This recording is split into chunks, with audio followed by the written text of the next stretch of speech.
As a point of order, as the board Point of president... order, this is not your meeting. You may have a seat, because if I did that to you in Sacramento, you would not accept it. Please sit. Can I get a point of order? You're not going to blackmail us. You already sent us a blackmailing letter on previous things. You'll not bully us here in Chino. Please seat. Point of order.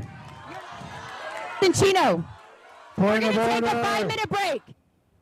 Wow. In case you're wondering who the gentleman is at the podium, that was the state superintendent of the schools in California being booted out of a heated local school district meeting in Chino. Yeah, and this was after he had expressed opposition to a new policy that would require administrators to inform parents if their child attempts to change their gender identity. The Chino Valley School Board had just approved the policy, which is somewhat unusual for the state of California. And that's why the state school superintendent was at the meeting.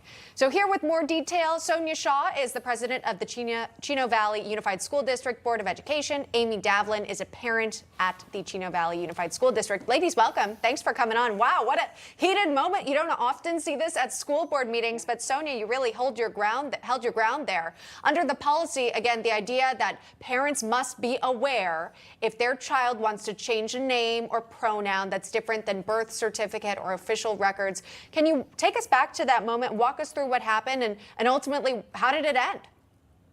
Yeah, so it was very interesting to have Tony Thurman come. He had plenty of opportunity prior. I mean, we introduced this policy 4 weeks prior. He had all the time in the world to reach out, but yet he wanted to pull a stunt to come to the meeting. And I think the most interesting part about that is what you guys don't see is prior to that, he was sitting in his seat and he was calling out point of order for random things. And we've already provided him courtesies that you don't have to provide given his title and what he does. So I think he was given enough respect and opportunity to behave the way that anybody in the community should behave at a board meeting. But in the end, the intimidation factor that he tried to bring to Chino Valley was not accepted here. If I could say with Sonja, then we'll get to Amy really quick. But Sonja, what in your mind was the state superintendent trying to get across at the podium? He was trying to literally stop us any way that he knew how.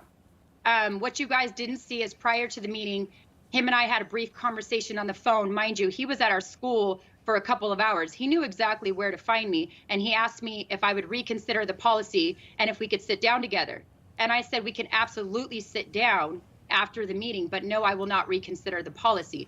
Why are we even considering pulling a policy that informs the parent is beyond me. Mm-hmm. Yeah, there are a lot of people who might be tuning in now and saying, of course, you'd want the parent to know what was going on with their child. If they were experiencing some sort of gender confusion, they would want to be the first ones to know about it. But again, Tony Thurman had a different perspective, and so we will share it.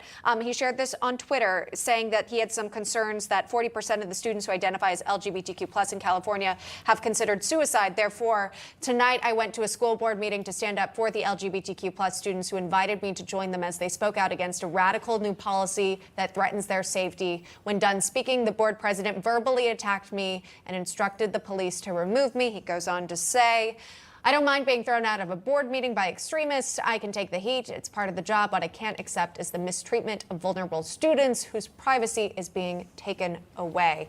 And so for that, I wanted to bring in Amy, a parent who's in this school district. Can you tell me your thoughts of the Chino Valley's policy now that there's this sort of transparency between teachers and parents? I think it's crucial that we keep parents in this conversation. I think that the worst thing you can do to a child is to ostracize their parents from such an important conversation. In my mind, it is groomers and pedophiles are the ones that attempt to gain the trust of children and encourage them to keep secrets from their children. And the whole point of this proposal is to keep parents in the loop and not keep secrets from children, or not keep secrets from parents, sorry, not encourage children to deceive and lie to their parents. I believe there's an all-out agenda against our children. If you look at half the bills in the state of California, they're trying to steal our children from us in one way or another. And they are supporting trafficking, making it very hard for us to hold child traffickers accountable. So this is just one more step in the right direction of saying you have crossed the red line. The red line is our children. Our children are not for sale, and we're not going to stand for anybody creating this agenda against our children. We believe that there's indoctrination happening in the school system. That's why there's this explosion of transgender where there wasn't 30 years ago when I was in high school. And we're just trying to protect our kids. We're trying to keep our kids safe. If you want better outcomes for kids, if you want a lower suicide rate, bring the parents into the conversation. We are the ones who love the kids the most. We are the ones who have their best interest at heart, not their teacher who's with them for a few hours a day. We're the ones that brought them into this world. We pay for everything for them. We care about them. And so the state of California has way overstepped their bounds. Let me jump back to Sonja really quickly here. Being in your role, obviously you're hearing from a parent firsthand within that district. In thinking about California, the way Chino Valley is handling this situation in terms of allowing the parent to have that knowledge, you typically wouldn't think California would go that way. What is different about Chino Valley versus the state as a whole or other cities within the state of California? I think we're unique in the sense that it's not just one person, me, it's us that united. We have a voice. They know that we're just not going to say it, we're going to be it. And I think that poses a threat to Tony Thurmond, Newsom, and Bonta. They made it very clear they try to intimidate us prior. They're even sponsoring bills to try to censor board members because they know that us parents have rose and taken the seats because we had no voice at the table. I think that's what makes Chino Valley so unique. We finally have parents on the board that are standing up against what they're pushing back and saying no. And the interesting thing is they're coming in saying it may break the law.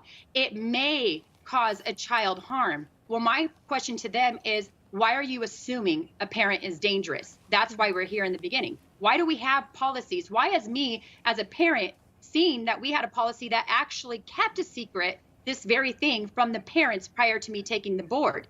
That to me was evident on why I needed to bring this policy forward here in Chino. But Chino is unique because we have a large amount of community support that have come together and said, we've had enough. We're not going to be bullied by Sacramento and their politicians. Yeah, and you know what you're explaining sounds kind of similar to what we've heard from school districts in red states, in Florida in particular. And of course, we've seen the Florida governor really make a push for more parental involvement in education. Sonja, does that pique your interest in Governor DeSantis and his own presidential ambitions? Does that sort of line up with what your own school board is hoping to achieve? Well, I wouldn't say red, blue, whatever color anybody wants to put on them. What I say is this actually is a nonpartisan issue. Parents should never be a Republican or a Democrat issue. The point is if we focus on the fact that parents are concerned whether they identify or they're in a political party as a Republican or Democrat, that's the actual issue. This has never been about any conservative or Republican idea. We've actually had parents from all different party affiliations that have linked arms with us and support this. That's what I think makes also, again, Chino and California unique in this situation. This is actually one thing that parents can agree on no matter what affiliation they come from. All right, Sonja Shaw, Amy Davlin, thank you so much for taking that time.